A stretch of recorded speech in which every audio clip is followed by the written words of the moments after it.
Some of the biggest Seahawks stars are going to have to step up in a big way today as the team has very little playoff experience, facing what many are calling the odds-on favorite to win the Super Bowl. That's right. Aaron Levine, Ian Furness in Santa Clara with more on what the Hawks are facing today. And good morning from Levi Stadium, where the Seahawks still haven't scored an offensive touchdown this season, joined by Ian Furness. Ian, obviously, offensive struggles against the Niners have been the key for the Seahawks, unfortunately, in those two losses. They're going to have to change that today. How do they get it done? Well, I think big plays. I think you have to have explosive plays, and it probably starts in the passing game, although with the weather, and we'll talk about that in a second, that might be a little dicey as well. But, you know, when they played down here in week 2 of the season, the Seahawks had one touchdown. It was a blocked field goal by Tariq Woolen, Mike Jackson, scoop score. That was it.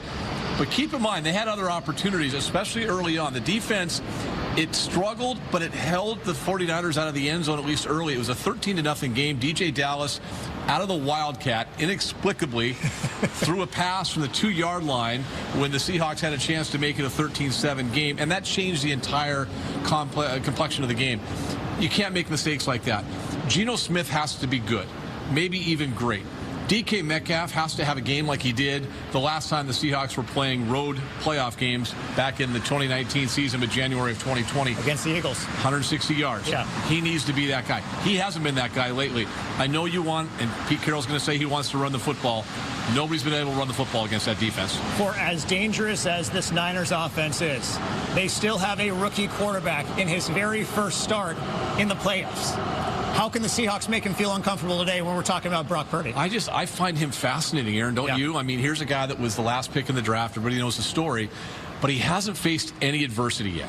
Like it's been easy for him. Now, part of it is because they have so many offensive weapons, and they'll have more weapons than the last time the Seahawks played them because Deebo Samuel's back. He can do it all, catch, run, what have you. But he hasn't faced any adversity. He hasn't had to go out and win a game yet. And that's something that Geno Smith has had to do, and almost every quarterback in the league has. They're 5-0 with him behind, under center as their quarterback since the injury to Jimmy Garoppolo, and they're averaging about 28 points a game. But the defense is only giving up about 17, and that includes kind of a weird game against, of all teams, the Raiders. They scored 34. They've only been giving up 1, at most 2 touchdowns in the other games. So his defense has played so well. He hasn't had to do as much.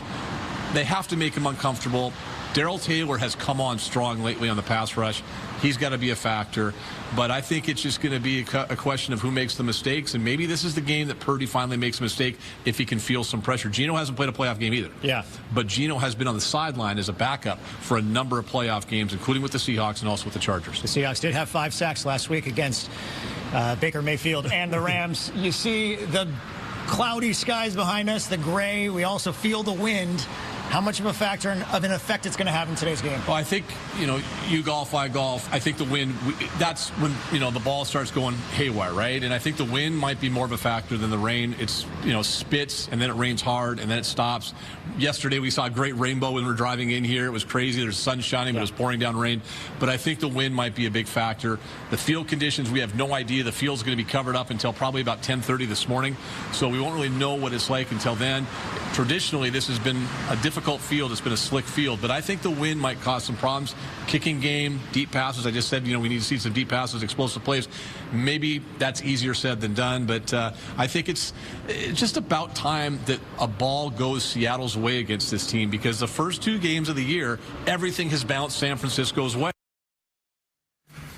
We did.